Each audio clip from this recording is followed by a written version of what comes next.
ভারী বর্ষণে পানি বেড়ে গেছে কাপ্তাই হ্রদে, ফলে উজান থেকে নামা পানিতে তৈরি হচ্ছে তীব্র স্রোত। তাতে ভেসে আসা গাছপালার আঘাতে ক্ষতির কারণ দেখিয়ে বন্ধ রয়েছে লঞ্চ চলাচল। এ কারণে চরম ঝুঁকি নিয়ে নৌকায় দীর্ঘ পথ পাড়ি দিতে হচ্ছে যাত্রীরা।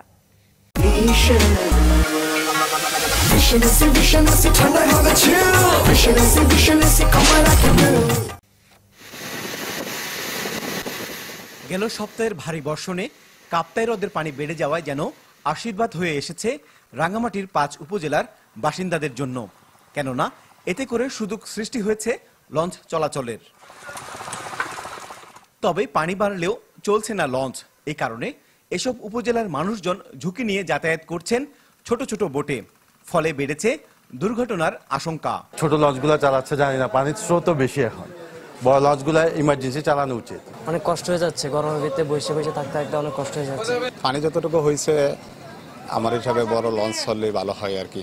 যে কোনো ট্রলার ছোট ওইটা বিপজ্জনক।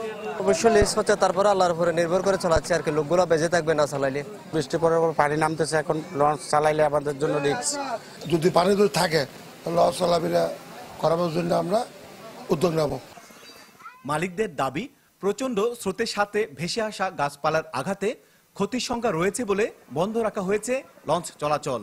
কর্ণফুলী কাঁচালং দিয়ে যে পানি আসছে, এখানে গাছের গোড়ালি, বিভিন্ন বাঁশ, ঝোপ, তো এখানে আমার মনে হয় একটু যাত্রীবাহী সব লঞ্চগুলোর জন্য একটু আছে সমস্যা। আমরা পানিটা একটু স্বাভাবিক হওয়ার জন্য অপেক্ষা করতেছি।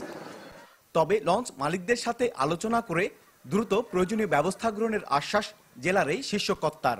প্রকৃতপক্ষে লঞ্চ চালানোর মতো উপযোগী পরিবেশ হয়েছে কিনা বা ততটুকু পানি হয়েছে কিনা সেটা আমরা নিশ্চিত হয়ে আমরা একটা প্রয়োজনীয় ব্যবস্থা গ্রহণ করব। রাঙ্গামাটির বাগাইছড়ি, লংগদু, বরকল, জুরাইছড়ি ও বিলাইছড়ি উপজেলার ৪ লাখ মানুষের যোগাযোগের মাধ্যম পথে চলাচল করে লঞ্চ।